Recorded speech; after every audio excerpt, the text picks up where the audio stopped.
When we open history books, something immediately stands out. Not because it is clearly written, but because it is silently repeated so often that we stop questioning it. We are introduced to heroes, conquerors, victors, men who acted without hesitation, men who never seemed to doubt.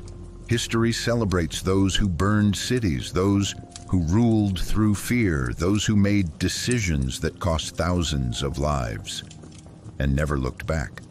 But beneath all these stories, one question remains strangely untouched. If mercy is a human virtue, if compassion is considered moral strength, if the value of a human life is sacred, why didn't history choose mercy? Why did history remember the ruthless but forget the kind? Is this coincidence, or is history speaking a language we don't like to hear? Because history does speak, just not in the way we wish it did. History tells us something uncomfortable. It tells us that mercy is beautiful, but dangerous. Mercy creates hesitation. Mercy creates doubt. Mercy invites questions. And history does not favor those who ask questions. History favors speed. It favors decisiveness. It favors those who act, even when they are wrong. This is why the heroes of history are rarely merciful. They do not pause. They do not forgive. They do not stand still and ask, what if? Because what if does not build empires. What if does not maintain armies. What if does not produce obedience. Across centuries, the most powerful forces on earth learned the same lesson again and again. It is far easier to rule people through fear than through understanding. Fear works immediately. Mercy requires time, and history is impatient. Empires are impatient. Power is impatient. Authority is impatient, because power is always afraid of losing control, afraid of losing respect, afraid of losing itself. And a fearful power has no room for mercy. Throughout history, mercy has often been labeled weakness. A forgiving ruler was seen as unstable. A retreating commander was seen as dangerous. A leader who valued human life was seen as unreliable. Because mercy creates a chain reaction. If you spare one person today, others will expect to be spared tomorrow, and soon people will begin to ask, why should we be afraid? And that question terrifies history, because when fear disappears, obedience disappears with it. Perhaps that is why history never embraced mercy, or perhaps the truth is even more unsettling. Maybe history didn't choose cruelty because it was evil, but because cruelty is loud. Burning a city creates history. Saving a life does not. Spilling blood creates records. Forgiveness leaves silence. History remembers noise. It forgets quiet acts. And this video exists inside that silence. It is not about the victors alone. It is about those who did not win, but remained human. This is not a video that gives answers. It is a video that asks whether the way history remembers is the way we should live. Because maybe history did not fail. Maybe history simply recorded power and ignored value. And perhaps the heaviest question is not, why didn't history choose mercy? But rather, if history didn't choose mercy, will we? Mercy was not rejected by history because it lacked beauty. It was rejected because it created uncertainty, and uncertainty has always terrified power. From the earliest forms of organized rule, leaders faced a problem that never truly changed: how to control large groups of people who do not personally know you, who do not love you, and who will never meet you. There were only two reliable tools: fear or belief. Belief takes time. Fear works immediately. And history, again and again, chose what worked faster.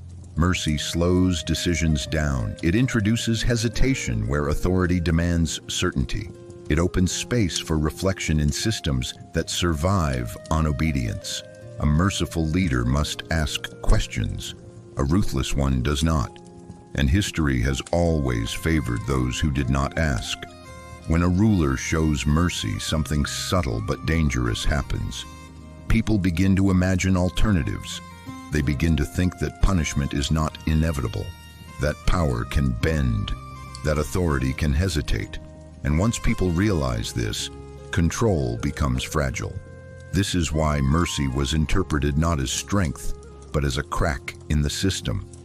In ancient societies, power depended on predictability. If laws were absolute, people adapted. If punishments were consistent, fear stabilized behavior. Mercy disrupted that balance, because mercy creates exceptions, and exceptions create expectations.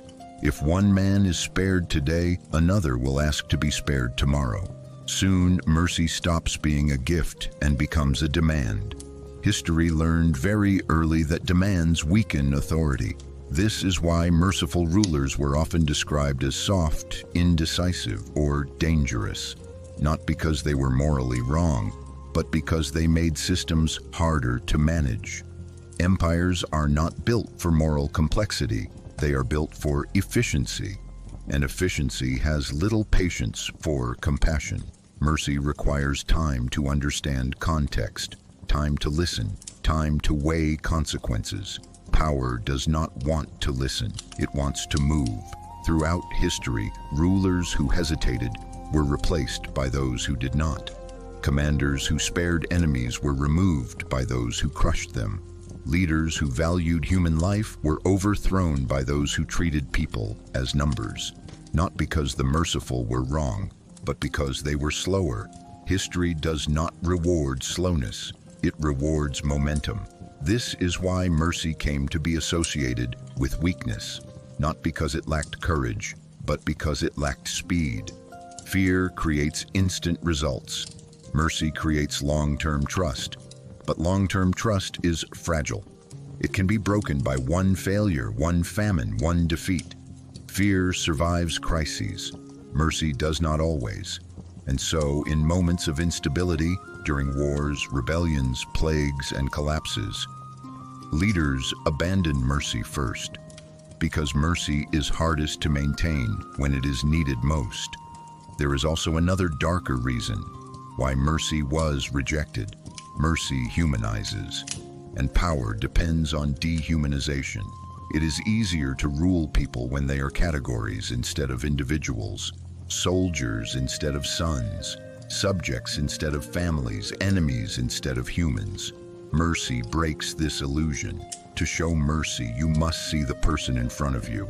And once you see them, violence becomes heavier, decisions become harder. History prefers leaders who do not see. This is why the most celebrated figures of history are often emotionally distant. They do not tremble. They do not reflect publicly. They do not reveal doubt, because doubt weakens authority in the eyes of the masses. Mercy reveals doubt, and doubt in the language of power is weakness. Over time, this logic hardened into tradition. Children were taught that strength meant domination, that leadership meant control, that mercy was a private virtue, not a public one. It was acceptable to be merciful as a person, but dangerous to be merciful as a ruler. History made that distinction very clear, and perhaps this is the cruelest irony of all. Mercy was not rejected because it failed. It was rejected because it threatened the structure that preserved power. History did not misunderstand mercy. It understood it perfectly, and that is why it feared it. Power has never ruled alone. It has always relied on something older, something more instinctive, something deeply human. Fear. Not fear as panic, not fear as chaos, but fear as structure. Because fear, when carefully managed, creates order. From the moment societies grew beyond small tribes, leaders discovered a difficult truth. You cannot personally know everyone you rule. You cannot negotiate with every individual, and you cannot depend on love when distance replaces familiarity. So power learned to speak a simpler language. Fear does not require explanation. Fear does not ask questions. Fear does not need agreement. Fear only needs consistency. When people know exactly what will happen if they disobey, they do not need to be convinced. They adjust. And adjustment is the foundation of control. Control is not maintained through constant violence. That is a misunderstanding history often corrects too late. True control is quieter. It exists when punishment is rarely used but always expected. When people behave not because a sword is raised, but because they know it could be. This is why fear became the most efficient tool of power. It works internally. Once fear is absorbed, authority no longer needs to intervene constantly. People police themselves, they silence each other, they repeat the rules without being forced. And power watches. This relationship between fear and control is fragile but incredibly effective, because fear simplifies the world. It turns complex moral questions into binary choices: obey or suffer, submit or disappear, align or be removed. There is no space for nuance here, and power thrives in environments without nuance. Mercy complicates this system. Mercy introduces unpredictability. If punishment is not guaranteed, fear weakens. If authority hesitates, people notice. And when people notice hesitation, control begins to erode. This is why power reacts so aggressively to mercy during moments of crisis. Wars, rebellions, economic collapse, social unrest. In these moments, power tightens its grip, not because it is strong, but because it is afraid. Afraid that fear itself might fail. Control requires emotional distance. A ruler who sees individuals instead of populations will struggle to maintain authority. A commander who sees faces instead of formations will hesitate. And hesitation in systems built on obedience is lethal. This is why power historically demanded emotional hardness. Leaders were trained not to feel publicly, not to mourn openly, not to doubt visibly, because emotions humanize, and humanization weakens control. Fear dehumanizes. It reduces people to roles, functions, numbers, subjects instead of neighbors, enemies instead of humans, casualties instead of lives. This reduction is not accidental, it is essential. Once people are reduced, decisions become easier, orders move faster, resistance becomes abstract, and power survives. Control also depends on repetition. Fear must be renewed through rituals, through punishments, through public examples. History is filled with spectacles of control. Executions, exiles, humiliations, not because power enjoyed cruelty, but because it needed witnesses. Fear is contagious. Seeing someone punished teaches thousands without a word being spoken. This is why mercy is so dangerous to control. Mercy breaks the spectacle. It interrupts the lesson. When punishment is withheld, the audience becomes confused. They begin to ask why. They begin to imagine alternatives. And imagination is the enemy of control. Power does not collapse when people rebel. It collapses when people stop believing rebellion is impossible. Fear maintains the illusion of inevitability. Mercy dissolves it. This is why the most stable systems of control appear calm on the surface. There is order, there is predictability, there is silence. But beneath that silence is not peace. It is restraint. And restraint is sustained by fear. History did not choose fear because it was evil. It chose fear because it was reliable. Reliable across cultures, reliable across centuries, reliable even when leaders failed. Fear does not require intelligence. It does not require wisdom. It does not require moral authority. It only requires consistency. And so power embraced fear, not as a weapon of last resort, but as architecture. The invisible framework that holds obedience in place long after the ruler is gone. This is the true tragedy, because fear can build empires, but it cannot build trust. It can enforce order, but it cannot create meaning. And yet, history returned to it again and again, because control felt safer than uncertainty, and silence felt safer than compassion. Power, fear, and control did not form an alliance by accident. They formed it because together they work.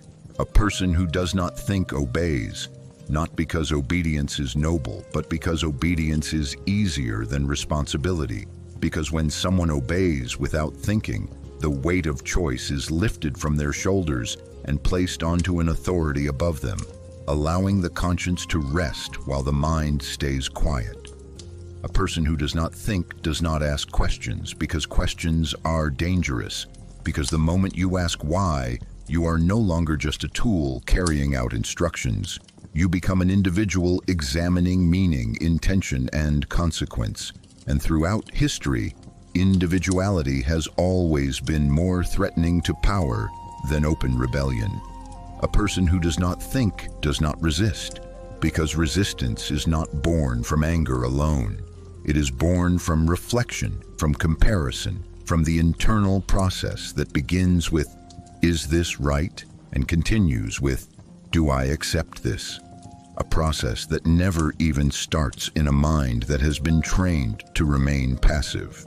This is why, across centuries, the non-thinking individual was idealized as the perfect subject, the perfect soldier, the perfect citizen, because such a person does not argue with their conscience, does not measure the moral weight of an order, and does not interrupt the system with hesitation, but simply executes. And as long as execution continues, the system breathes easily. This is precisely why mercy becomes dangerous. Mercy interrupts motion. Mercy forces a pause. Mercy requires looking. And when someone looks, they no longer see an enemy, a target, or a category. They see a human being, and in that moment, thinking begins.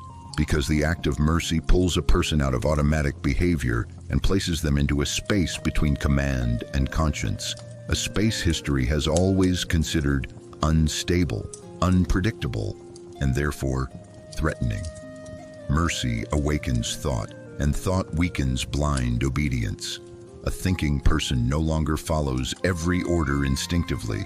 They begin to weigh outcomes, imagine alternatives, and place themselves in the position of the other. And the moment this process starts, systems built on fear begin to crack. Fear silences, mercy awakens. Fear bends the spine, mercy straightens it. Fear says, "This is how it must be." Mercy asks, "Could it be different?" And history does not like that question. History is not built on questions. It is built on results. That is why mercy has so often been treated not as virtue, but as risk. Because mercy may save one life in the present, but it has the power to awaken many minds, and awakened minds are never easy to control. Perhaps this is the most unsettling truth of all. History did not label mercy as weakness because it misunderstood it. History labeled mercy as weakness because it understood exactly what mercy could unleash. Power has never existed on its own, and it never will, because power without reinforcement is fragile, temporary, and constantly afraid of collapsing under the weight of those it tries to rule, which is why, from the earliest days of organized societies, power searched for something deeper than weapons, deeper than armies, deeper than walls. It found fear, not fear as chaos, not fear as panic, but fear as structure. Fear as a quiet, invisible system that lives inside people long after the ruler leaves the room, long after the soldier lowers his weapon, long after the punishment is no longer happening in front of their eyes. Because true power is not measured by how often it must act, but by how rarely it needs to.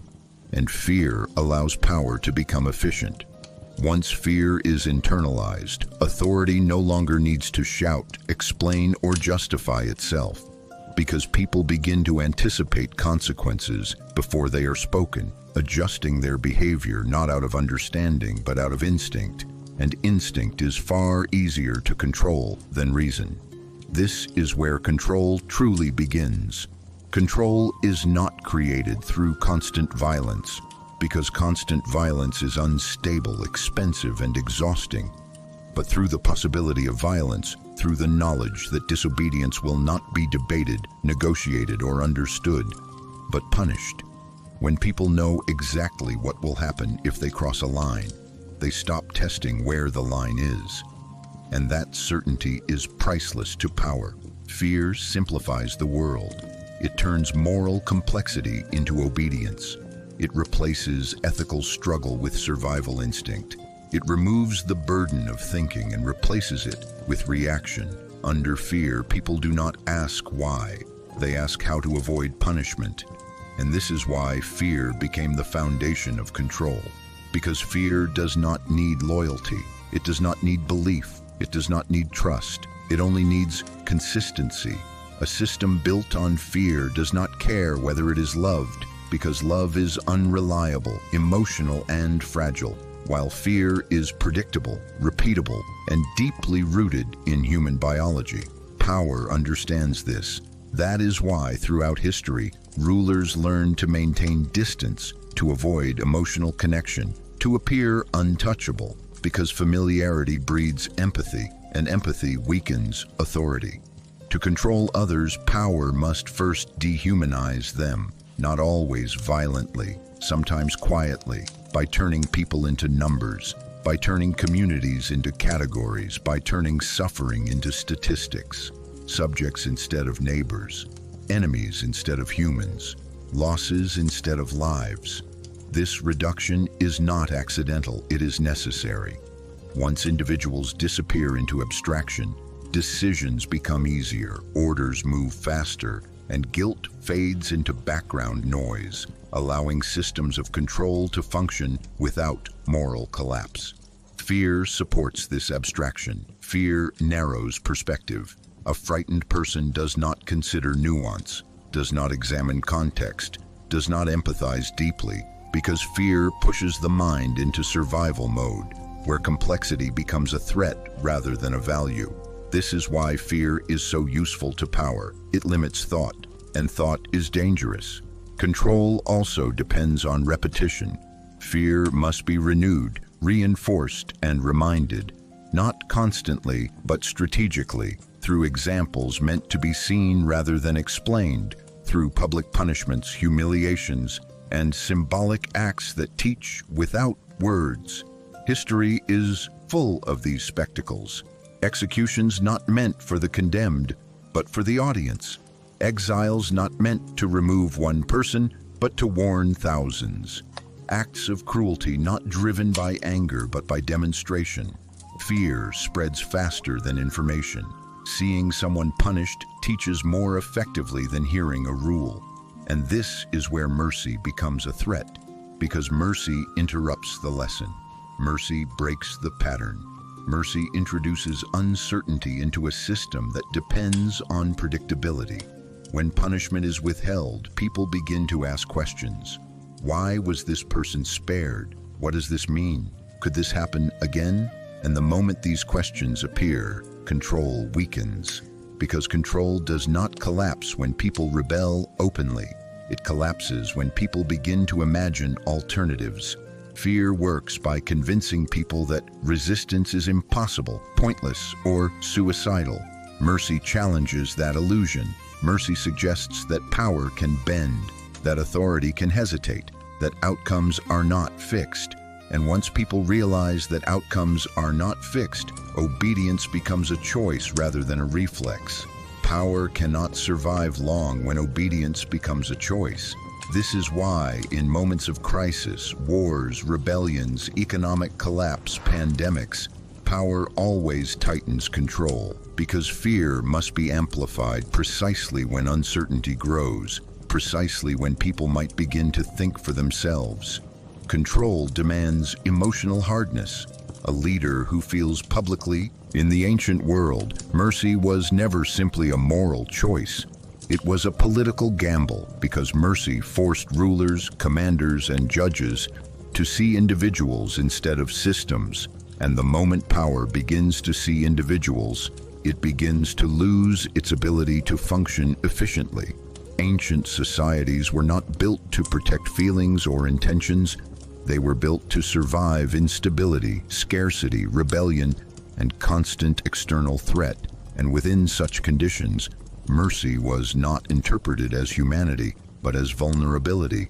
To forgive was to invite repetition. To spare was to signal hesitation. To hesitate was to weaken authority.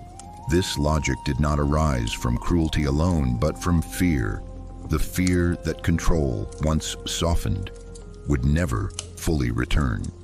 In early empires, law was not designed to be fair. It was designed to be clear, because clarity reduced uncertainty, and uncertainty created chaos, and chaos was the one thing ancient rulers feared more than injustice. Mercy complicated clarity. When punishment was absolute, people adapted. When consequences were predictable, obedience stabilized. But when mercy appeared, the system trembled. Because mercy introduced inconsistency, and inconsistency in the ancient world was interpreted as the first step toward collapse. A merciful ruler was dangerous not because he was kind, but because he disrupted expectation. Because once people witnessed mercy, they began to ask why it was not universal, why it was selective, and whether authority was truly absolute. These questions were not philosophical luxuries in the ancient world. They were threats. This is why mercy was often punished more severely than disobedience itself. History records countless examples of rulers who spared enemies only to be overthrown, generals who hesitated only to be replaced, judges who showed compassion only to be accused of weakness, corruption, or betrayal. In ancient political culture, mercy created suspicion. If a ruler forgave an enemy, people wondered whether he feared them. If a commander spared a defeated foe, soldiers questioned whether he lacked resolve. If a king showed restraint, rivals interpreted it as opportunity. Mercy was read not as moral strength, but as strategic failure, and the ancient world was unforgiving to those who failed strategically. Empires expanded through demonstration, not dialogue. Public punishment served a function far greater than justice. It was theater, instruction, and warning, combined into a single moment meant to be remembered long after the bodies were gone. Mercy interrupted this theater. When a life was spared, the lesson dissolved. The crowd did not learn obedience. They learned possibility. And possibility is dangerous. Ancient rulers understood that fear travels faster than gratitude, that terror spreads more efficiently than loyalty, and that obedience born from fear requires less maintenance than obedience born from trust. Trust must be renewed constantly. Fear sustains itself. This is why acts of mercy were often followed by acts of correction. A merciful king would soon feel pressure to prove his strength. A forgiving general would be urged to restore discipline. A compassionate leader would be surrounded by advisors warning that softness invites rebellion.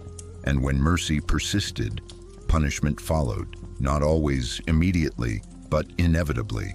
Sometimes the punishment came in the form of exile, sometimes in assassination, sometimes in quiet replacement. History rarely framed these outcomes as punishment for mercy. Instead, it described them as necessity. The ancient world believed that order required sacrifice, and too often, mercy was the sacrifice demanded. There is also a deeper reason mercy was punished. Mercy humanized enemies. To rule effectively, ancient power structures required distance between ruler and ruled, between victor and defeated, between citizen and enemy. Mercy collapsed that distance. Once an enemy was spared, they were no longer an abstraction. They became a person. And once they became a person, killing them later became harder. Justifying violence became more complex, and sustaining authority required greater effort. Ancient systems did not want complexity. They wanted efficiency. They wanted obedience without reflection. They wanted order without moral debate. Mercy demanded reflection, and reflection threatened obedience. This is why mercy was tolerated only in private, never in public. A ruler could be merciful in secret, but not as policy. A commander could show kindness, but not as example. A judge could feel compassion, but not express it openly. Public mercy weakened fear, and fear was the currency of stability. The punishment of mercy, therefore, was not always explicit. Sometimes it was isolation, sometimes loss of influence, sometimes gradual erosion of authority. But the message was always the same. Kindness belongs to individuals. Power belongs to systems, and systems do not forgive what they cannot control. Perhaps the most tragic truth of the ancient world is this: mercy was not absent. It existed, but it survived only in whispers, in small gestures, in private acts history never recorded. History remembers destruction because destruction is visible. It forgets mercy because mercy is quiet. And so the ancient world did not reject mercy because it was wrong. It rejected mercy because it was dangerous. Dangerous to fear, dangerous to control, dangerous to the very structures that kept power alive. In the ancient world, mercy was not a virtue to be celebrated.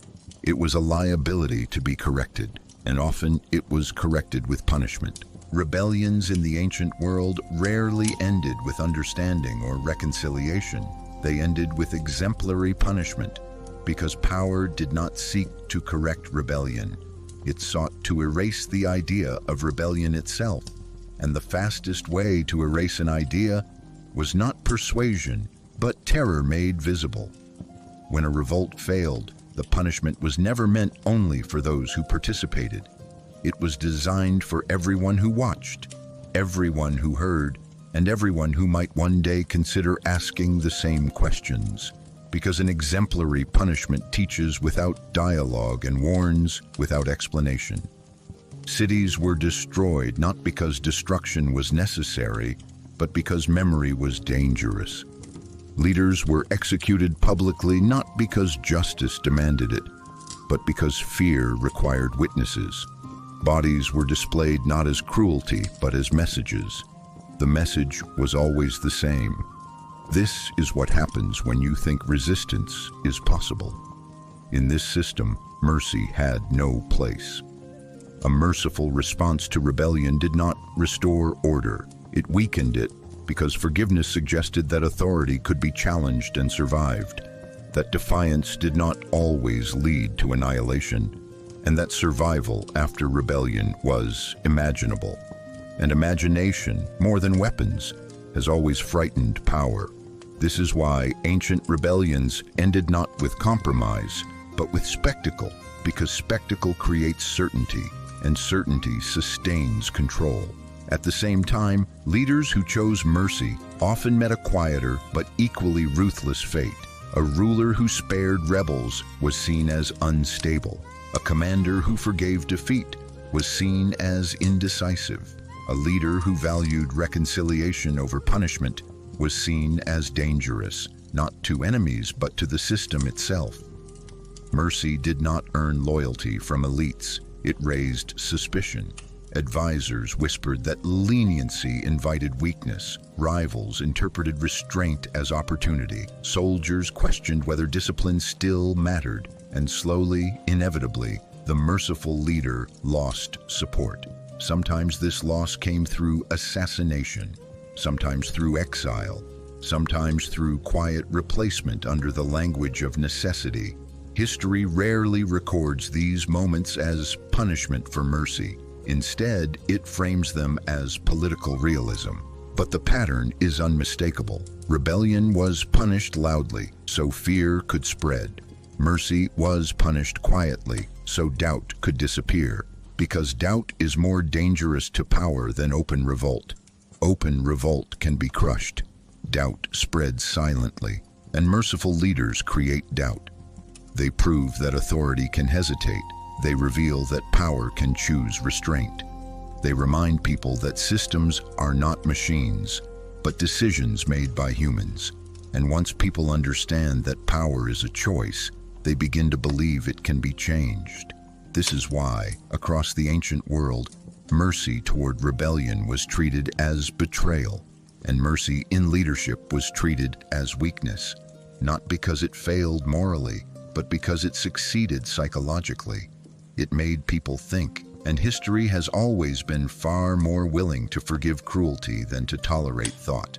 Empires do not begin with cruelty. They begin with ambition, with fear of extinction, with the desire to secure borders, resources, and survival. But as they expand, as they grow larger than any single person can fully comprehend, something subtle and dangerous happens to them. Distance appears. Distance between ruler and ruled. Distance between decision and consequence. Distance between action and human cost. And where distance grows, harshness follows. An empire governs too many people to know them individually, too many lands to understand them deeply, and too many cultures to negotiate with patiently, which means it cannot rely on empathy as a governing principle, because empathy requires proximity, and empires are built on separation. To manage scale, empires simplify. They turn people into populations, regions into resources, lives into calculations. This simplification is not accidental. It is necessary for administration, for logistics, for control, but it comes at a cost. Humanity becomes inefficient. Harshness is efficient. Harshness requires fewer explanations, fewer negotiations, fewer emotional burdens. A harsh decision can be applied universally. A merciful one requires judgment, and judgment slows systems down. Empires are allergic to delay. They operate under constant pressure.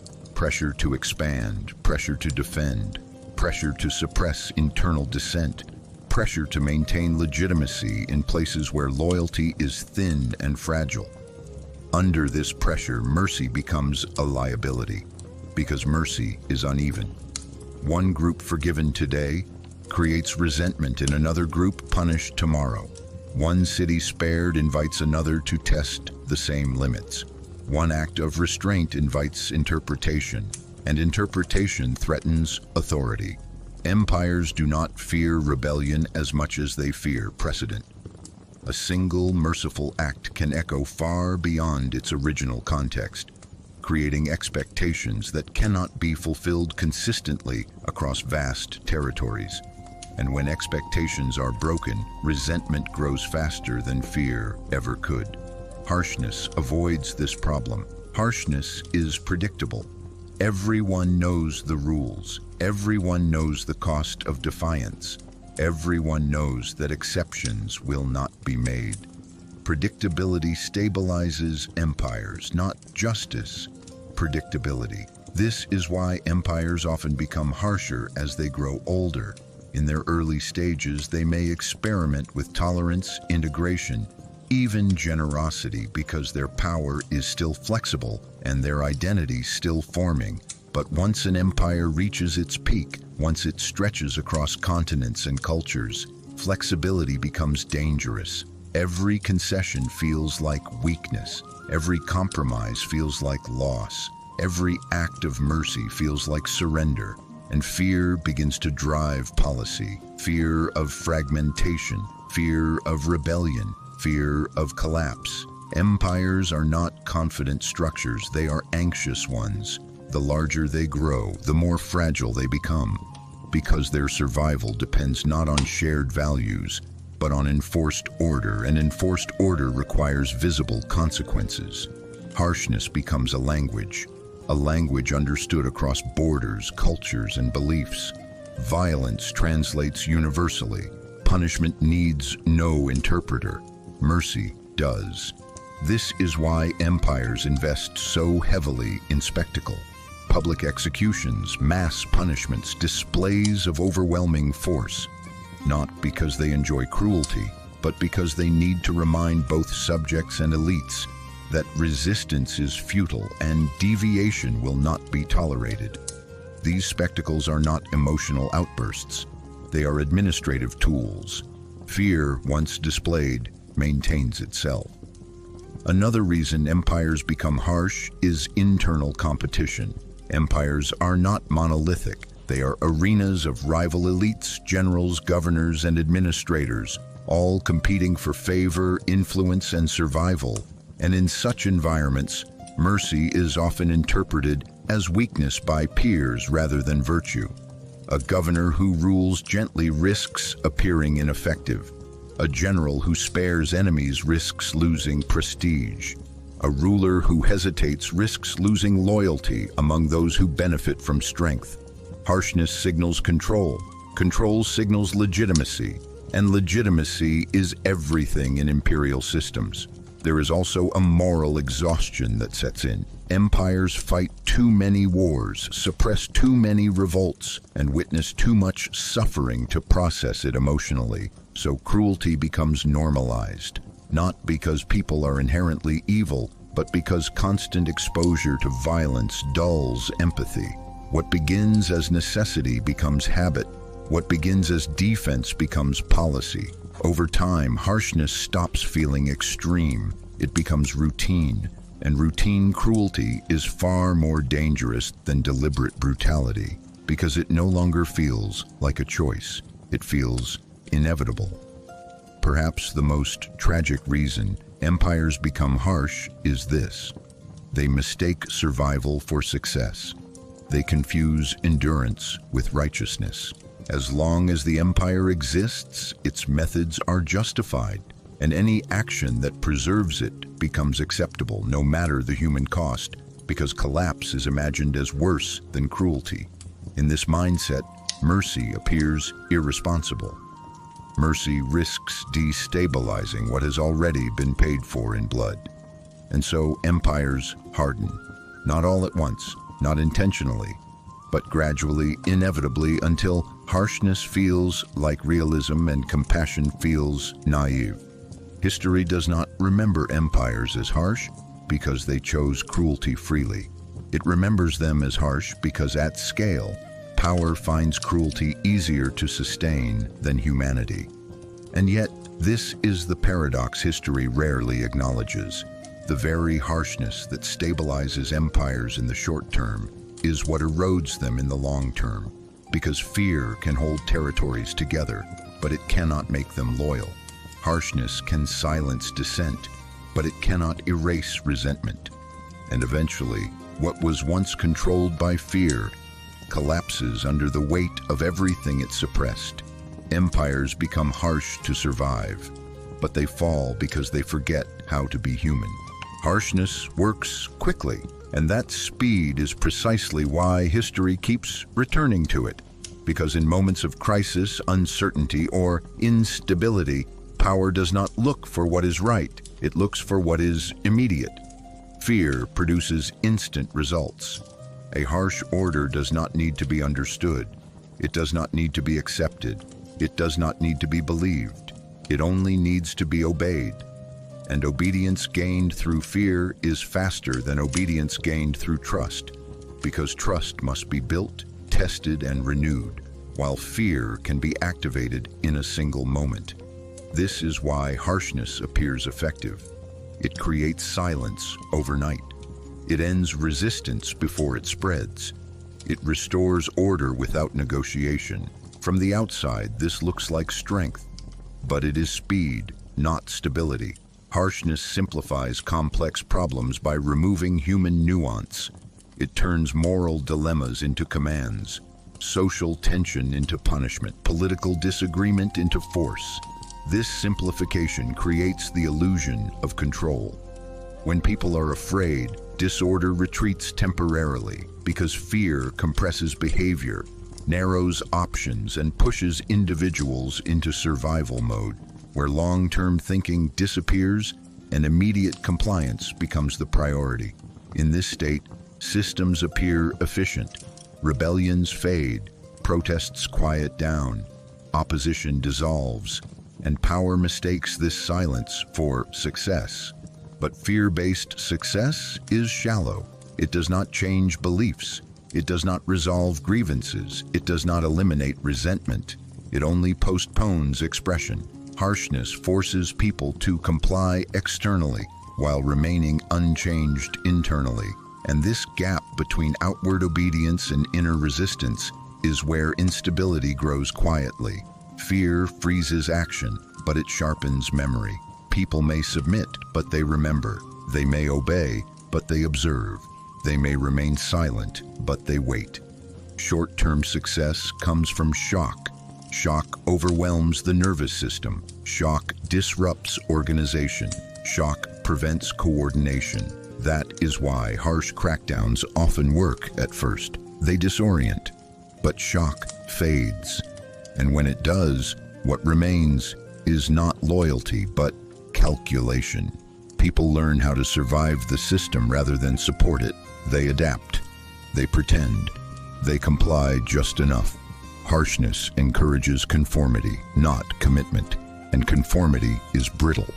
The moment fear weakens through economic strain, military defeat, leadership change, or external pressure, the structure built on it begins to fracture because there is nothing underneath holding it together. Fear demands constant reinforcement.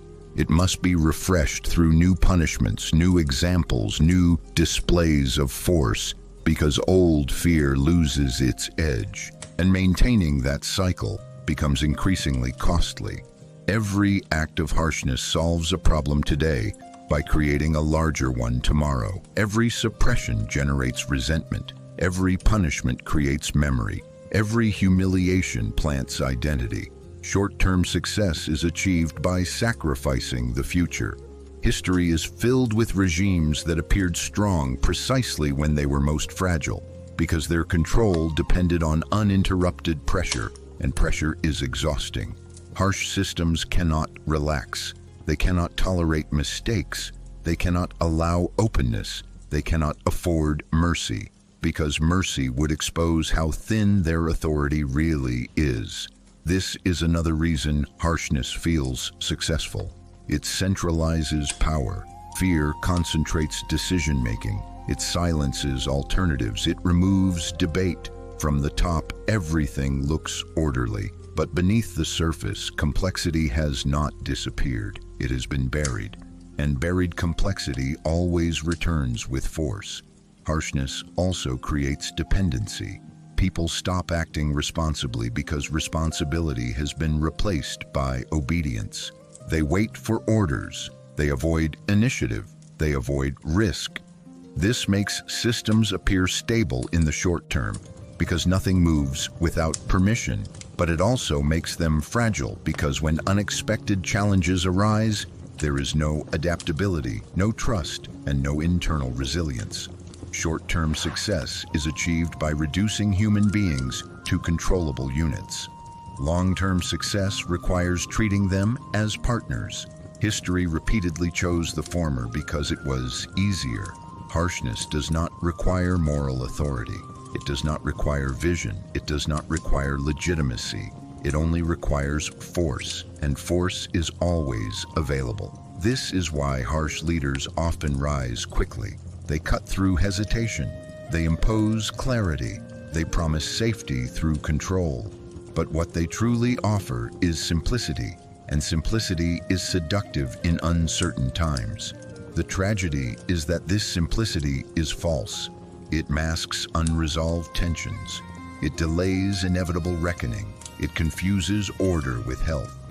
Harshness brings short-term success because it suppresses symptoms, not causes. It treats unrest as disobedience rather than communication. It treats resistance as threat rather than signal. It treats fear as solution rather than warning. And so, history records many moments of sudden stability, dramatic consolidation, and apparent triumph, followed inevitably by collapse, fragmentation, or explosion. Because what is built quickly, without trust, without consent, and without humanity, rarely lasts. Short-term success is loud. Long-term stability is quiet. History, unfortunately, has always been better at hearing noise. Those who showed mercy did not lose because they were wrong. They lost because they were early, because they acted as individuals in systems designed to crush individuality, and because history rarely rewards those who move ahead of the structure that surrounds them. Mercy requires timing, and history is unforgiving to those who act before the world is ready. A merciful leader operates on a different rhythm than power itself, because mercy slows decisions down, forces reflection, and acknowledges human cost, while political systems, especially imperial ones, are built to move forward regardless of cost. This difference in rhythm is fatal. Power moves fast, mercy moves carefully, and history favors speed. Those who showed mercy hesitated in moments when hesitation was interpreted as weakness, not because it truly was weak, but because systems built on fear could not afford pauses, could not afford doubt, and could not afford leaders who appeared uncertain in front of those waiting to exploit uncertainty. A merciful decision creates ambiguity, and ambiguity terrifies power. When a leader spares an enemy, forgives a rebellion, or chooses restraint over punishment, they do more than save lives. They disrupt expectations, and expectation is the backbone of authority. People expect punishment, elites expect firmness, rivals expect decisiveness. Mercy breaks all three. Those who showed mercy often underestimated how deeply fear-based systems depend on consistency, because once fear becomes selective, it loses its authority, and once fear loses authority, control must be rebuilt from something else: trust, legitimacy, shared values, things empires rarely possess in abundance. Merciful leaders also suffer from a structural disadvantage. They demand moral effort not only from themselves, but from everyone around them. Advisors must think instead of enforce. Soldiers must judge instead of obey. Officials must interpret instead of execute. This creates friction, and friction slows systems down. History shows us again and again that merciful rulers were not overthrown by the masses they spared, but by the elites who feared what mercy would cost them: prestige, power, certainty, and the protection that fear-based order provided. Mercy makes violence harder to justify, and violence is how power often proves itself. A ruler who shows mercy weakens the rituals of domination that keep rivals in check, because cruelty is not only a tool against enemies, but a signal to allies that strength remains intact. When that signal fades, loyalty begins to fracture. Those who showed mercy also misunderstood how deeply obedience is tied to predictability. Fear-based systems do not require love, but they require reliability. When mercy enters the equation, outcomes become uncertain. Will punishment come? Will forgiveness return? Will rules apply equally? These questions may seem healthy, but to systems built on control, they are destabilizing. Merciful leaders often assumed that gratitude would replace fear. Sometimes it did, briefly, but gratitude is quiet. Fear is loud. Fear spreads. Fear organizes. Fear mobilizes. Gratitude rarely does. Those who showed mercy also faced a psychological burden that harsh leaders avoided. They carried the weight of every spared life, every compromise, every consequence, while ruthless leaders externalized responsibility, blaming necessity, tradition, or survival. Mercy personalizes guilt. Cruelty distributes it. And history is kinder to those who spread responsibility thinly than to those who carry it alone. There is also a deeper tragedy. Mercy humanizes conflict, and humanized conflict is harder to control. Once enemies are seen as people, wars become morally complex, punishments feel excessive, and authority begins to require justification rather than demand compliance. Merciful leaders ask their societies to mature. History rarely allows time for that. Societies shaped by fear do not transform overnight. And leaders who attempt to accelerate moral evolution often stand alone, unsupported by structures, traditions, or institutions strong enough to protect them. They become vulnerable, not because they lack strength, but because they stand exposed. History does not crush merciful leaders loudly. It erodes them quietly, through lost support, through whispered doubts, through shifting alliances, through silent replacements. And later, history explains their fall with cold language. They were naive. They were unrealistic. They did not understand power. But this explanation hides the truth. They understood power too well. They understood that power built on fear cannot be made humane without collapsing first. And they paid the price for trying. Perhaps the cruelest irony is this: those who showed mercy did not lose because mercy failed. They lost because mercy worked. It revealed cracks, it awakened thought, it destabilized systems that depended on silence. History does not forgive those who expose its foundations. It rewards those who reinforce them. And so those who showed mercy were remembered not as visionaries but as failures, not because they lacked strength, but because they challenged the very logic history was written by. Violence becomes most dangerous not when it is uncontrolled, but when it is justified. Because unjustified violence shocks the conscience, but justified violence silences it.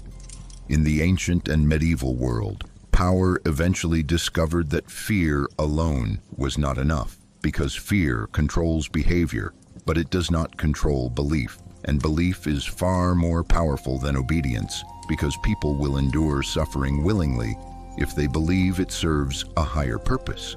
This is where religion and ideology entered history, not as sources of violence, but as tools that transformed violence into duty.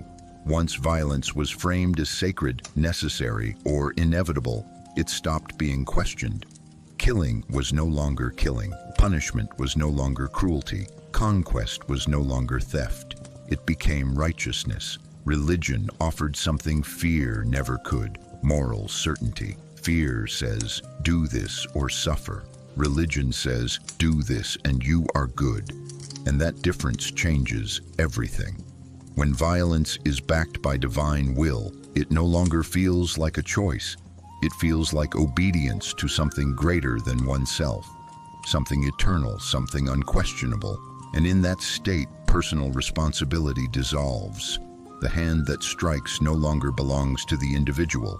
It belongs to God, to fate, to destiny, to history itself. Ideology works in a similar way. Where religion invokes the sacred, ideology invokes the inevitable.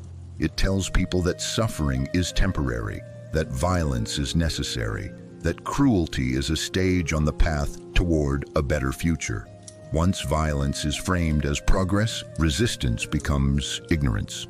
Those who oppose it are no longer moral dissenters. They are enemies of truth, enemies of destiny, enemies of the future. And enemies, by definition, deserve no mercy. This is the moment where mercy becomes treason. A merciful act challenges the narrative. If violence is necessary, why hesitate? If suffering is sacred, why reduce it? If the enemy is evil, why spare them? Mercy exposes contradiction, and systems built on belief cannot tolerate contradiction. Religion and ideology provided power with something priceless, a way to outsource guilt. Violence no longer required personal justification. It had already been justified. Soldiers were told they were instruments. Executioners were told they were servants. Rulers were told they were chosen, and chosen people do not question commands. This is why religious and ideological violence is often colder than personal cruelty. It is not fueled by anger, it is fueled by conviction. Conviction does not hesitate. Conviction does not empathize. Conviction does not doubt. A man acting out of hatred may stop. A man acting out of belief rarely does. History is filled with moments where entire populations accepted brutality, not because they were forced to, but because they believed it was right. Burnings, purges, holy wars, revolutions, all justified, all explained, all remembered as necessity. Religion and ideology also solved a crucial problem for power. They unified violence across vast distances. Fear weakens over time and space. Belief does not. A ruler cannot personally threaten every village, but belief can travel without the ruler. A doctrine can enforce obedience where armies cannot reach. This made religion and ideology perfect companions to empire. They did not replace violence, they made it sustainable. And once violence becomes sustainable, it becomes normalized. Children grow up inside it. Rituals form around it. Language softens it. Words change. Killing becomes purification. Punishment becomes justice. Suffering becomes sacrifice. And when language changes, perception follows. Mercy in such systems becomes dangerous not because it stops violence, but because it interrupts belief. A merciful act suggests that violence might not be necessary after all. That suggestion alone is enough to destabilize entire worldviews. This is why merciful figures within religious or ideological systems were often isolated, silenced, or eliminated, not because they were immoral, but because they were inconsistent with the story. Stories matter more than truth in systems of control. Once violence is justified, it no longer feels violent. It feels clean, it feels ordered, it feels meaningful. And meaningful violence is far harder to stop than chaotic brutality. This is the darkest lesson history teaches us. People do not commit atrocities because they are evil. They commit atrocities because they are convinced. Convinced they are right. Convinced they are chosen. Convinced they are necessary. And once violence becomes moral, mercy becomes betrayal, not to the state, not to the ruler, but to the idea itself. That is why history shows us again and again that the most extreme violence emerges not in moments of lawlessness, but in moments of absolute certainty. Certainty leaves no room for mercy, because mercy requires doubt, and doubt is the enemy of belief. Marcus Aurelius, the emperor who ruled himself. First, Marcus Aurelius ruled the most powerful empire of his time. Yet what defined him was not conquest, spectacle, or terror, but an unusual and often dangerous choice: the decision to govern himself before governing others. Unlike many rulers before and after him, Marcus Aurelius did not believe that power granted moral superiority. Instead, he believed that power exposed moral weakness, and that the higher one rose, the greater the responsibility to restrain one's impulses, fears, and desire for domination. He commanded armies, suppressed rebellions, and defended Rome's borders, but he did so without celebrating violence, without glorifying cruelty, and without presenting force as virtue. Because for him, power was not a right to act freely, but a burden that demanded constant self-control. In his private writings, never meant for an audience, never written to justify rule, Marcus repeatedly warned himself against anger, arrogance, and the illusion that authority made him better than those he governed, reminding himself that emperors and slaves shared the same fragile human condition. This inward focus made him unusual and in many ways vulnerable. He did not rule through fear theatrically. He did not seek loyalty through spectacle. He did not build his legacy on terror. Instead, he tried to govern through discipline, duty, and restraint, believing that order achieved without excess cruelty was stronger than order enforced by constant brutality. But history is rarely kind to such restraint. Marcus Aurelius did not expand the empire dramatically. He did not end Rome's internal decay. He did not prevent the long decline that followed. His mercy did not save Rome. And this is the uncomfortable truth history often avoids. His philosophical strength made him admirable as a human being, but ineffective as a symbol of imperial dominance, because empires reward force that expands outward, not discipline that turns inward. Marcus Aurelius stands as a paradox. He proved that a ruler could be thoughtful, self-critical, and morally aware, yet his example also revealed the limits of mercy within imperial systems, because while he governed himself with care, the empire itself demanded harshness, expansion, and suppression to survive. In the end, Marcus Aurelius is remembered not as Rome's greatest conqueror, but as its most human emperor. And perhaps that is why history speaks of him softly, because his legacy does not fit the pattern history prefers. He reminds us that moral clarity does not guarantee political success, that self-mastery does not stop systemic decay, and that mercy, even when practiced by the most powerful man on earth, cannot easily reshape structures built on fear. Marcus Aurelius did not lose because he was weak. He lost because he tried to be good inside a system that did not reward goodness. And that may be the quietest tragedy of all. Ashoka, the emperor who regretted victory. Ashoka began his reign like many rulers of the ancient world.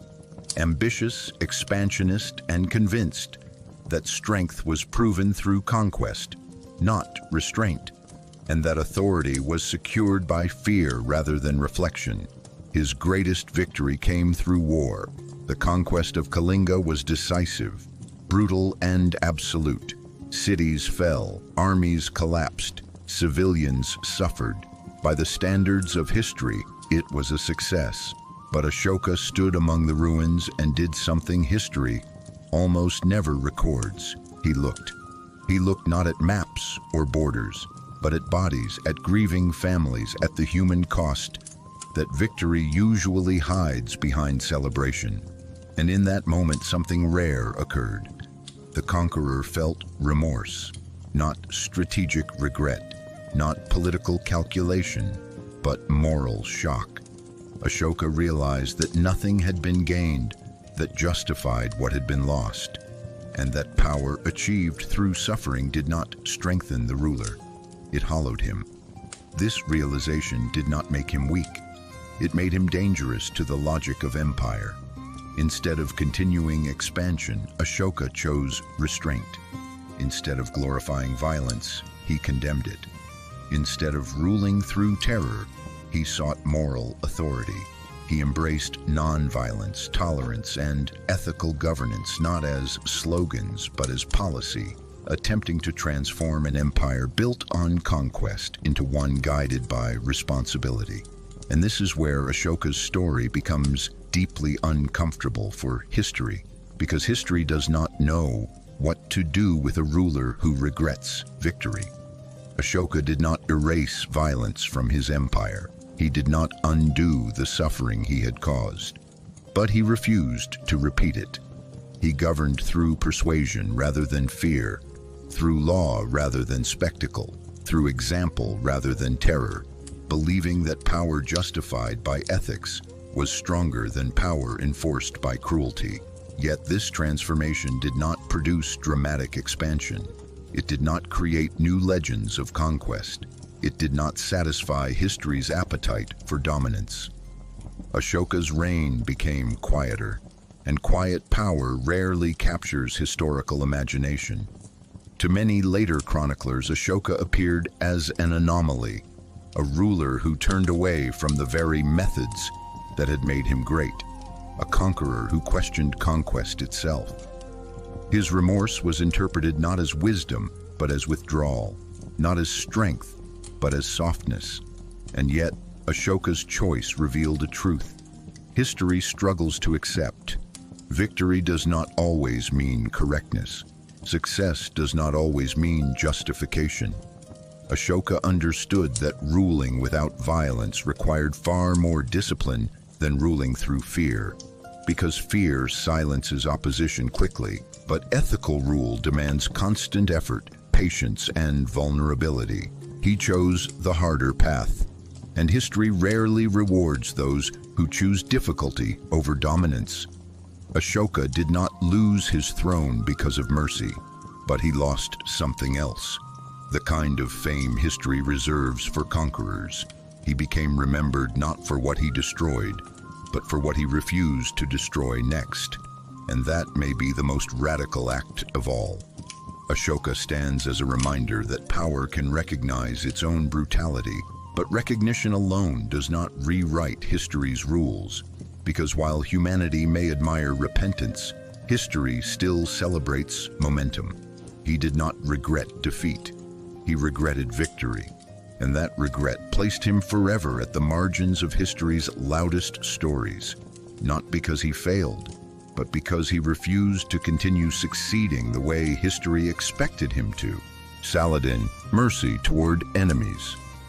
Saladin rose in an age that rewarded brutality, spectacle, and absolute domination, an age where mercy toward enemies was not interpreted as virtue, but as vulnerability, and where restraint was often punished more harshly than violence itself.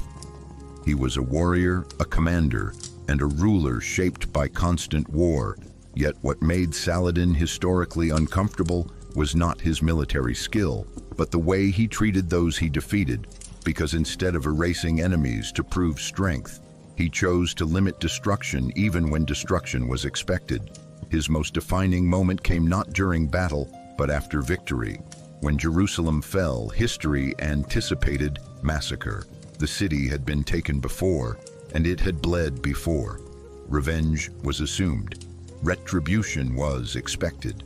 The logic of the time was clear.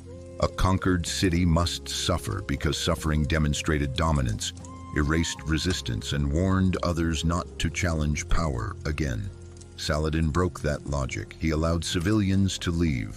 He spared lives. He protected holy sites. And in doing so, he committed an act far more radical than conquest. He denied history its favorite ending. This mercy was not weakness. It was discipline. Saladin understood something many rulers never did, that cruelty creates fear, but fear creates enemies that never forget, while mercy, though risky, can disarm hatred even when it does not erase conflict. Yet history struggled with this choice. Saladin's mercy did not end the Crusades.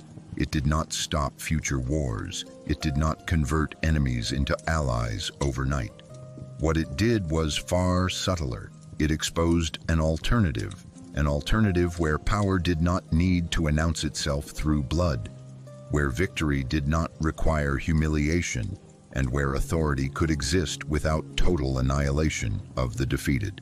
This alternative was dangerous, not to enemies but to expectations, because when a ruler spares those he could destroy, he reveals that violence is not inevitable, and once violence is shown to be optional, every future act of brutality demands justification rather than obedience. Saladin's mercy forced comparison. Enemies who survived him began to judge other rulers by his example. Chroniclers were forced to reconcile admiration with opposition. Warriors trained for hatred found themselves facing restraint. This created a paradox. Saladin was respected by enemies, yet that respect did not translate into historical dominance, because history does not reward those who complicate narratives. It prefers villains and heroes, not restraint within conflict. Saladin's mercy also placed limits on his own power. By choosing restraint, he accepted that some advantages would be lost, that fear would be weaker, that intimidation would be incomplete, that control would require constant effort rather than instant terror. He governed not through spectacle, but through consistency. This demanded discipline not only from him, but from his followers, because mercy must be enforced as firmly as cruelty, or it collapses into chaos. And enforcing mercy is harder than enforcing fear. Fear spreads naturally. Mercy requires structure. Saladin's rule therefore carried a constant tension, maintaining authority while refusing excess, preserving order while resisting brutality, fighting wars while attempting not to become defined by them. History rarely appreciates this tension.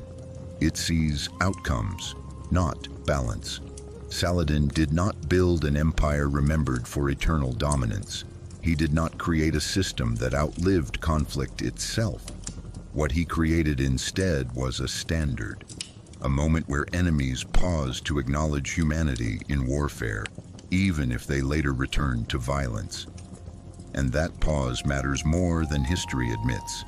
Saladin's mercy did not change the world, but it changed how the world remembered him. And that memory is fragile, because it does not fit comfortably into narratives of conquest or collapse. He stands neither as a saint nor as a tyrant, but as a ruler who understood the cost of cruelty and chose restraint in a system that rewarded excess. Saladin reminds us that mercy in war does not end war. It ends certainty. It challenges the belief that violence must always escalate, that victory must always humiliate, and that power must always crush. History does not know how to celebrate such figures. They win battles, but not myths. They command armies, but not narratives. They shape moments, but not epics. And yet, Saladin's mercy toward enemies lingers precisely because it was unnecessary, unexpected, and unprofitable in the short term. He could have destroyed. He chose not to. And that choice remains one of the quietest, most unsettling acts in the history of power. Cyrus the Great. Tolerance as imperial strategy. Cyrus the Great did not build his empire through fear alone. And this single fact places him in quiet opposition to most rulers. History chooses to celebrate because Cyrus understood something profoundly unsettling to the logic of domination, that cruelty secures obedience, but tolerance secures endurance. In an ancient world where conquest usually meant erasure of gods, customs, languages, and memory, Cyrus chose a different path, not because he lacked power, but because he understood power too well to waste it on endless repression. He conquered widely. He ruled over diverse peoples. He commanded immense military strength. Yet instead of enforcing uniformity, he permitted difference. Religions were allowed to continue. Local laws were respected. Cultural identities were preserved rather than crushed. This was not sentimental mercy. It was strategic restraint. Cyrus recognized that empires collapse not from external attack alone, but from internal exhaustion, because ruling through constant fear requires constant violence, and constant violence drains resources, loyalty, and legitimacy faster than conquest ever expands them. Tolerance, by contrast, reduces resistance before it forms. When people are allowed to remain themselves, they resist less. When belief is not threatened, rebellion loses urgency. When identity is respected, loyalty becomes possible. Cyrus did not demand love. He reduced hatred, and reducing hatred is often more effective than inspiring devotion. This approach confused both enemies and later historians, because it disrupted the expected pattern of imperial behavior, where conquered populations were meant to be humiliated to demonstrate supremacy. Cyrus understood that humiliation creates memory, and memory fuels revolt. Tolerance dissolves memory of violence. A population that survives intact does not need revenge. Yet this strategy carried risk. Tolerance requires trust. Trust in systems rather than terror. Trust in administration rather than intimidation. Trust that diversity would not weaken unity. Most empires lacked this confidence. Cyrus possessed it. He governed not by erasing difference, but by managing it, constructing an empire that functioned less like a single identity and more like a framework capable of holding many identities at once. History struggles with this model. It prefers clear domination, clear enemies, clear submission. Tolerance blurs these lines. When people are not crushed, it becomes harder to dramatize victory. When cities are spared, conquest looks less glorious. When diversity survives, empire appears less absolute. Cyrus's greatness therefore resists spectacle. There were no grand narratives of annihilation, no legendary massacres to symbolize power, no terror to echo across generations. Instead, there was administration, order, stability, continuity, and continuity does not excite history. History favors disruption over maintenance. Yet Cyrus's empire endured longer and more stably than many built on terror, precisely because tolerance reduced the need for constant enforcement, allowing power to operate quietly rather than violently. Still, tolerance has limits. Cyrus's strategy worked because it was enforced by strength. Tolerance without authority becomes chaos. Authority without tolerance becomes rebellion. Cyrus balanced both, but balance is fragile. After him, successors misunderstood the lesson. Some believed tolerance alone was enough. Others believed fear alone would suffice. Both interpretations failed. History did not remember Cyrus primarily as a philosopher king, but as a conqueror, because history cannot easily categorize a ruler who expanded through restraint, whose mercy was practical rather than moralized, and whose legacy lay in stability rather than spectacle. And yet, Cyrus reveals a truth history rarely admits. Empires do not need to be cruel to be powerful. They become cruel when they lack imagination. Tolerance, when wielded deliberately, is not weakness, it is foresight. It anticipates collapse before collapse announces itself. It prevents rebellion before rebellion becomes inevitable. It treats diversity as resource rather than threat. Cyrus did not abandon power for kindness. He refined power through restraint. And this refinement allowed his empire to breathe where others suffocated under their own brutality. History often celebrates those who conquer loudly. Cyrus conquered quietly, and because of that, his legacy feels distant, almost abstract, despite its immense influence, because tolerance does not demand remembrance, and stability leaves fewer scars to trace. But perhaps that is the point. Cyrus the Great did not prove that mercy wins hearts. He proved something far more unsettling, that tolerance, when used wisely, can hold an empire together longer than fear ever could. Socrates, the mercy of questioning. Socrates did not command armies, did not rule cities, and did not conquer lands. Yet history treated him as if he were dangerous enough to be silenced, because Socrates practiced a form of mercy that power has always feared more than rebellion, the mercy of questioning. He did not seek to destroy the system violently. He did not call for revolution. He did not organize resistance. He simply asked people to think. And thinking, in societies built on tradition, hierarchy, and unquestioned authority, is never neutral. Socrates believed that ignorance was not a crime, but pretending to know what one does not know was. And this belief placed him in direct opposition to systems that depended on certainty, reputation, and inherited truth. He did not accuse. He did not condemn. He invited conversation. This invitation was his mercy.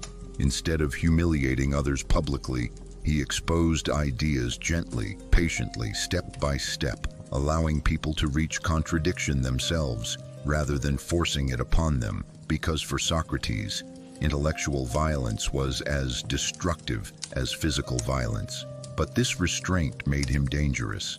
Power can tolerate anger, it can tolerate rebellion, it can even tolerate violence. What it cannot tolerate is doubt that spreads quietly. Socrates questioned generals about courage, politicians about justice, poets about wisdom, and priests about piety, not to overthrow them, but to understand them. And in doing so, he revealed something deeply unsettling. That authority often rested not on knowledge, but on confidence. This revelation threatened the foundations of social order. If those who claim wisdom cannot define it, if those who claim virtue cannot explain it, if those who claim authority cannot justify it, then obedience loses its moral certainty. Socrates did not attack individuals. He humanized them. He treated even his opponents as thinkers capable of error rather than enemies to be destroyed.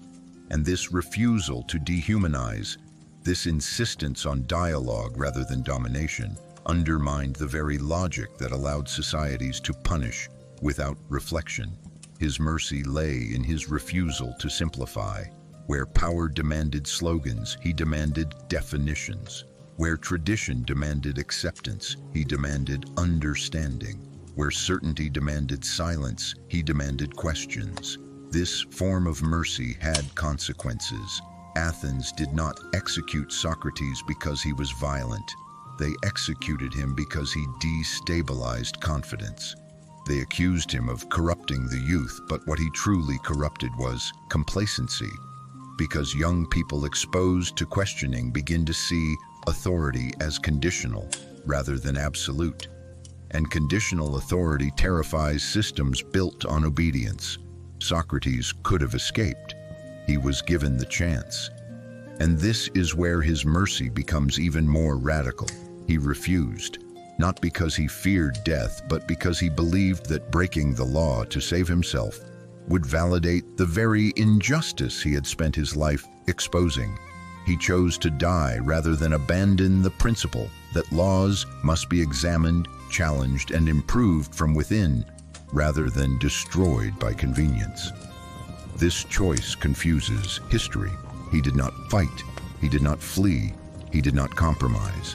He accepted punishment without hatred, and in doing so, he exposed the final contradiction of power, that a system confident in its justice does not need to kill a man for asking questions. Socrates' death did not protect Athens. It revealed its fear. History often frames Socrates as a martyr for philosophy, but this framing misses something essential. He was punished not for rebellion, but for mercy, for believing that dialogue was more human than force, and that truth emerged through humility rather than domination. His mercy did not save him. It did not save Athens, but it changed how future generations understood power. Socrates showed that violence is not the only threat to authority. Understanding is, and that is why he stands among the merciful figures history struggled to record. Not because his actions were small, but because they were incompatible with the logic of control. He did not overthrow the state. He exposed its insecurity. He did not destroy tradition. He asked whether tradition deserved obedience, and history answered him with poison. Yet his questions survived. And perhaps this is the final irony. Socrates lost his life because he believed people were capable of thinking together without fear. History punished him for that belief. But humanity has never stopped returning to his questions.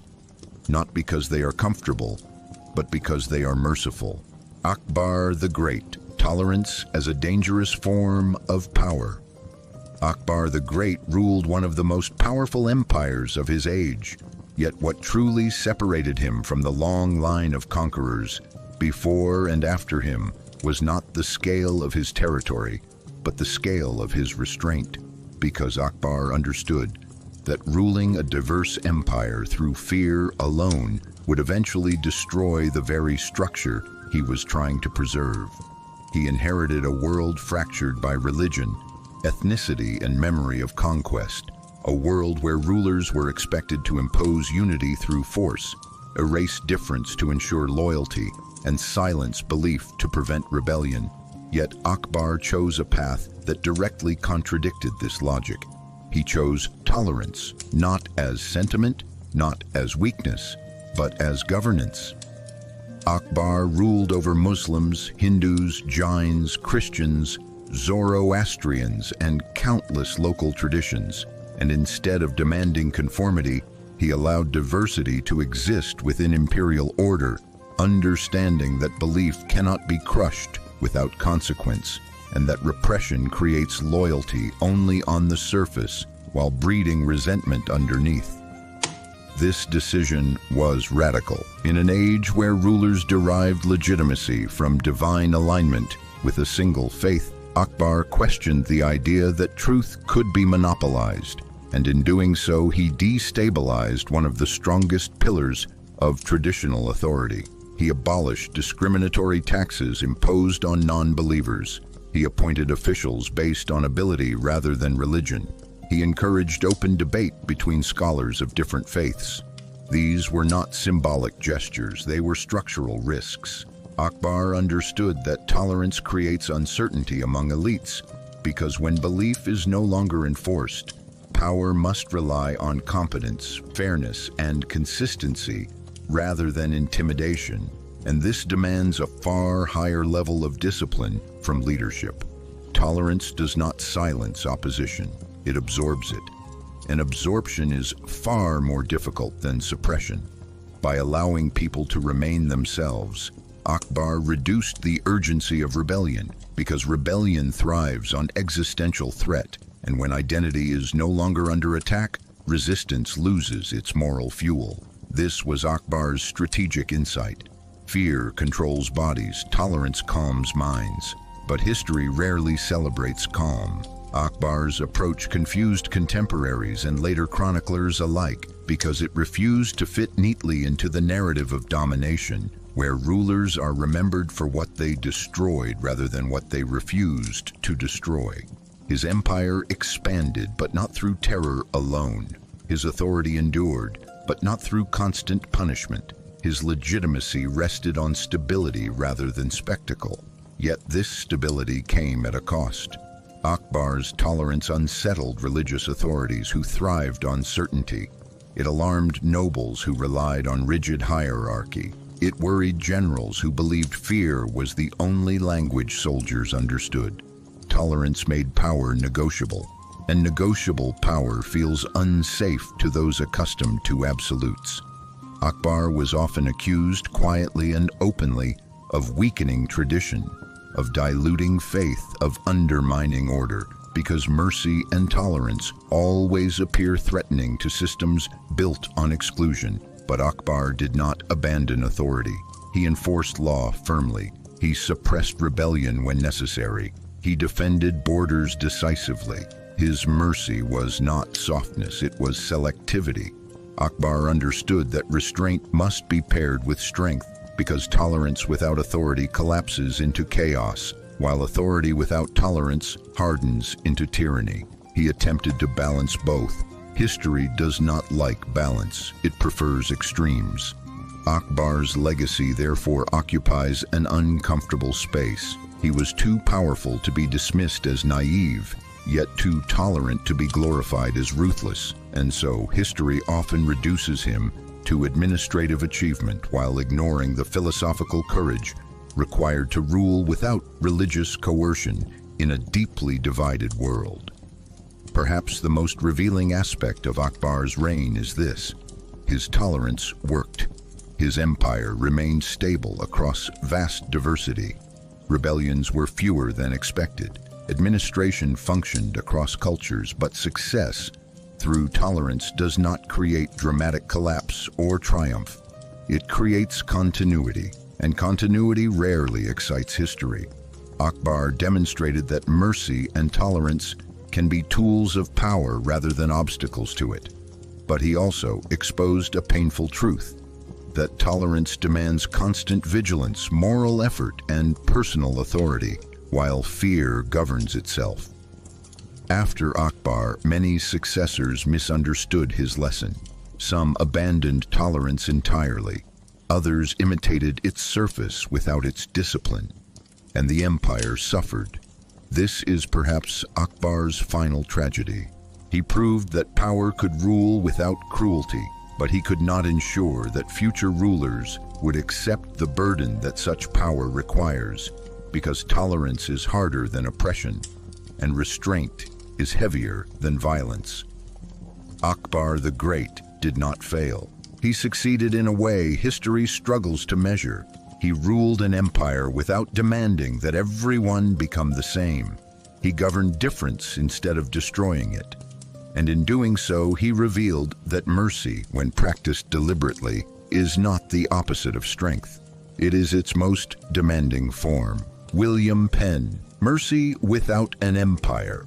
William Penn did not rule an empire, command vast armies, or conquer lands through bloodshed, and this is precisely why history often treats him as a footnote rather than a lesson, because his experiment challenged one of history's most deeply rooted assumptions, that order requires force. Penn believed something radically simple for his time, that peace was not the absence of power, but a different way of using it. When he founded Pennsylvania, he inherited a world shaped by conquest, colonization, and religious violence, a world where land was taken through intimidation, treaties were broken when convenient, and indigenous peoples were treated as obstacles rather than humans. Penn rejected this model, not rhetorically, practically. Instead of seizing land, he negotiated for it. Instead of imposing authority through weapons, he relied on agreement. Instead of ruling through fear, he insisted on consent. This approach was not naive idealism. It was deliberate moral resistance. Penn believed that violence poisoned governance at its root, because once a society accepts injustice at its foundation, every structure built on top of it becomes unstable, no matter how powerful it appears.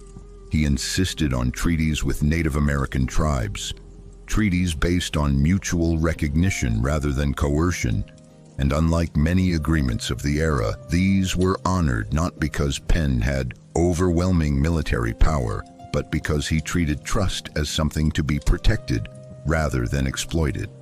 This alone made him anomalous.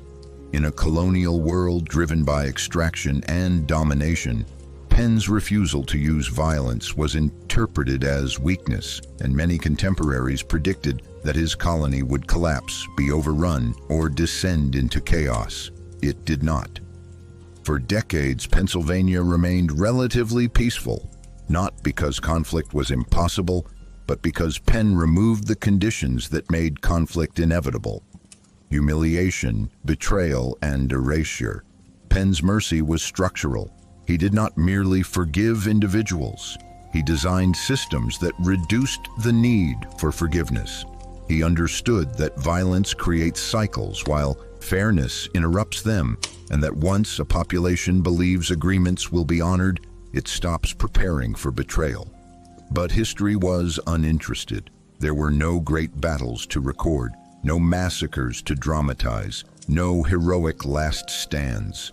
Penn's success produced stability, and stability produces silence, and silence does not become legend. Penn also paid a personal price for mercy. He lost wealth. He lost political influence. He spent years imprisoned for his beliefs. He died financially ruined. Mercy did not protect him. It isolated him, because systems built on exploitation do not tolerate examples that expose alternatives, and Penn's colony proved something deeply threatening: that violence was not inevitable. This made him dangerous, not because he rebelled, but because he demonstrated restraint. Penn's vision also faced a tragic limitation. His model depended on integrity. It required leaders who valued justice over profit, and once those leaders were replaced, once the colony grew beyond his influence, the agreements he built were ignored. The trust he cultivated eroded, and violence returned. History framed this as inevitability, but inevitability is often just abandonment. Penn did not fail because his ideas were wrong. They failed because they were not maintained. This is the quiet tragedy of mercy-based systems. They require continuous moral effort, while violent systems sustain themselves automatically through fear. Penn showed that peace is not passive, it is labor. It must be defended not with weapons, but with consistency. William Penn did not change history's direction. He changed history's options. He proved that societies do not need to begin in violence, that governance without terror is possible, and that trust can function as a foundation, even if only briefly. History does not celebrate him as a conqueror. It remembers him reluctantly as an experiment, but experiments matter. because they show what could have been. And perhaps that is why history speaks so softly of William Penn. Not because he was insignificant, but because his mercy exposed how unnecessary cruelty had always been. Mikhail Gorbachev, the man who ended an empire without blood. Mikhail Gorbachev inherited one of the most powerful and feared political systems in human history, a system held together not by consent, but by pressure, surveillance, and the unspoken certainty that resistance would be crushed. And by the time he rose to power, that certainty was the only thing still keeping the structure intact. The Soviet Union did not collapse because it was weak. It collapsed because it was exhausted, economically strained, morally hollow, psychologically dependent on fear. Gorbachev saw this exhaustion clearly, and unlike most leaders before him, he did not interpret it as a signal to tighten control. He interpreted it as a warning. History expected a familiar response: crackdowns, force, suppression. This was the path followed repeatedly throughout the 20th century, and it worked temporarily because fear can stabilize a system long enough to postpone collapse. Gorbachev refused that path, not because he lacked the power to enforce it, but because he understood what enforcing it would cost, not only in lives, but in legitimacy and moral debt and in the future itself. He chose openness instead of silence, reform instead of repression, dialogue instead of tanks. Perestroika and glasnost were not acts of political genius alone. They were acts of restraint. By allowing criticism, admitting failure, and reducing coercion, Gorbachev dismantled the mechanisms that had protected Soviet authority for decades, fully aware that once fear loosens its grip, power cannot simply reassert itself without irreversible damage. This awareness is what makes his choice extraordinary. He understood that violence could preserve the system, and he chose not to use it. When satellite states demanded autonomy, when borders trembled, when the old order began to fracture visibly, Gorbachev stood at the exact point where history usually turns brutal. Tanks had been used before, orders had been given before, blood had flowed before. This time, it did not. Not because violence was impossible, but because it was refused. This refusal came at immense personal cost. Gorbachev was condemned by hardliners as weak, by nationalists as a traitor, by former allies as naive. He lost power, he lost status, he lost the system that had shaped his life. And yet, he prevented something far worse. The end of the Soviet Union could have been catastrophic. Civil war, mass repression, international conflict. Instead, it was largely bloodless. History struggles with this outcome. It prefers decisive victories and dramatic collapses. It understands revolution better than restraint. So Gorbachev is often remembered as the man who lost an empire, rarely as the man who refused to kill to save one. This framing reveals history's bias. History measures success by survival of systems. Humanity measures success by survival of people. Gorbachev chose the latter. His mercy was not sentimental. It was conscious. He accepted that preserving human life mattered more than preserving political power. That legitimacy gained through violence was no legitimacy at all, and that forcing unity through fear would poison whatever future remained. In doing so, he violated the oldest rule of power. That authority must never appear to choose restraint over dominance, and history punished him for it. He lived to see his legacy debated, minimized, and attacked.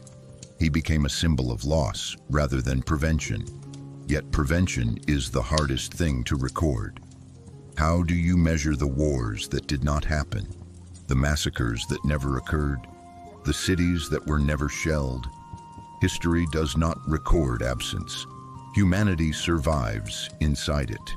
Mikhail Gorbachev did not collapse an empire by accident. He allowed it to end without blood. And that distinction matters more than history admits.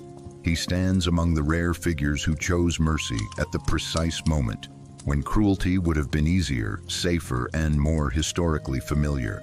He did not conquer, he did not dominate, he did not preserve power, he preserved life.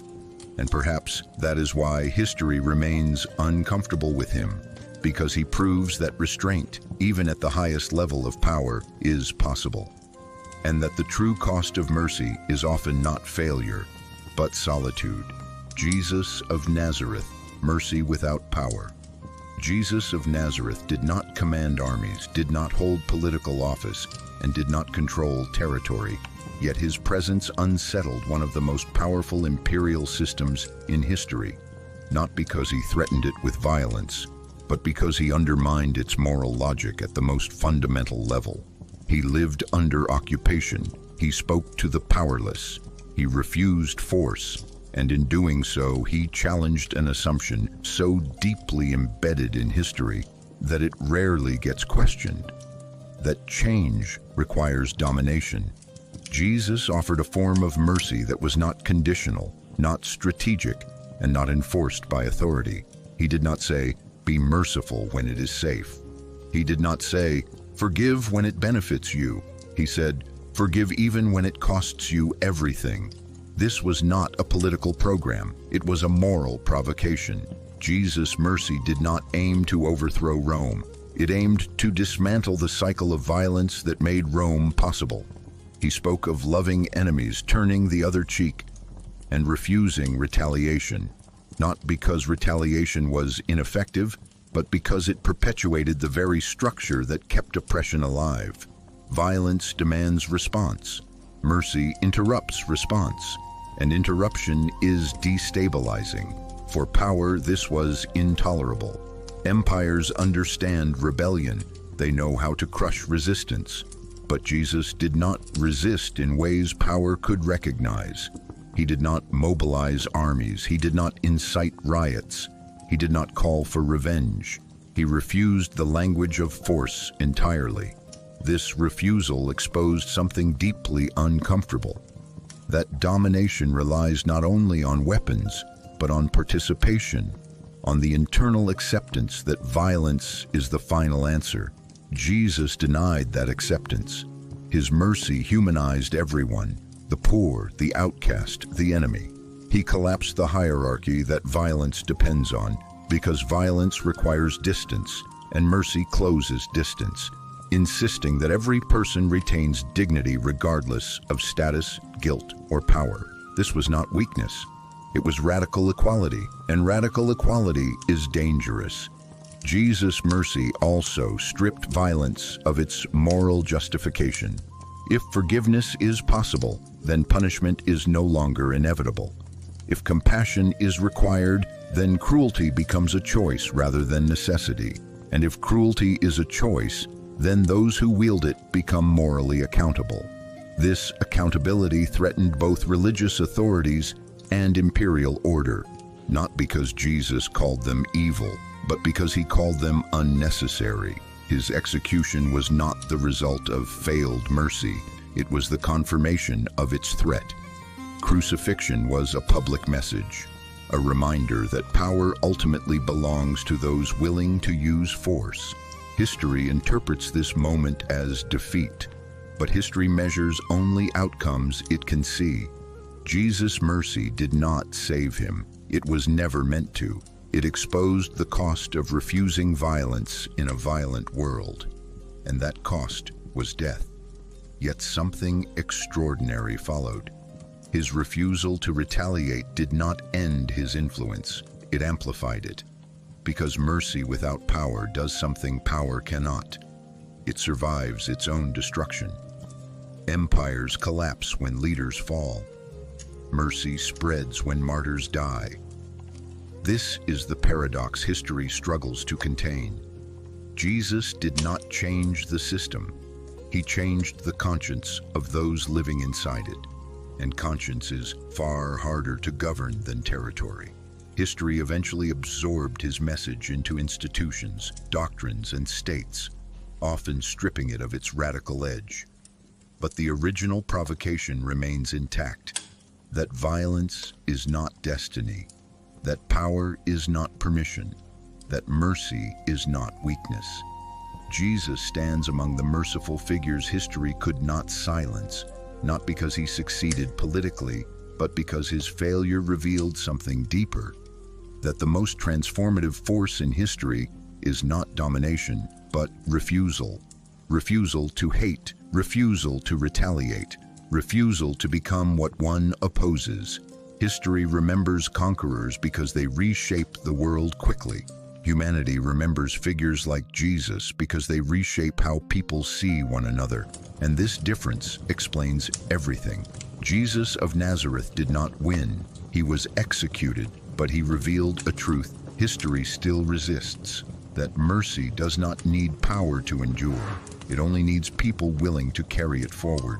Nelson Mandela, mercy after power. Nelson Mandela emerged from one of the most brutal systems of modern history, not as a conqueror demanding repayment, but as a man who understood that victory achieved through humiliation would poison the future before it could begin. He spent decades imprisoned under apartheid, a system designed not only to dominate bodies but to break dignity. And when he finally walked free, history expected a familiar script. Retribution, purges, revenge. This expectation was reasonable. Mandela had every justification history usually accepts. He had suffered. His people had suffered. The system that oppressed them deserved to be dismantled publicly and violently. And yet, Mandela refused to turn suffering into policy, not because he forgot injustice, but because he understood its mechanics. He knew that violence could remove rulers, but not resentment. He knew that replacing one hierarchy with another would not create freedom, only reversal, and that fear-based control, no matter who wielded it, always demanded future violence to maintain itself. Mandela chose reconciliation not as forgiveness without memory, but as strategy grounded in realism. He understood that South Africa could not survive another civil war disguised as justice. The country was fractured along racial, economic, and psychological lines so deep that any attempt at total domination would shatter it permanently. Mercy in this context was not moral display, it was survival. Mandela's approach stripped violence of its inevitability. Instead of collective punishment, he pursued shared accountability. Instead of erasing the past, he exposed it publicly.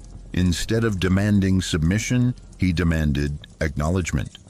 The truth and reconciliation process was not about absolution. It was about interruption, interrupting the cycle where grievance justifies cruelty, where memory demands revenge, where power must always prove itself through force.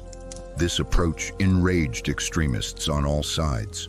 To some, Mandela was too soft. To others, too threatening. Mercy satisfied no one who wanted certainty. And certainty is what violence offers. Mandela refused certainty. He accepted instability in the short term to prevent catastrophe in the long term, knowing that restraint would be interpreted as weakness, that reconciliation would be framed as betrayal, and that his legacy would be contested from the moment it began.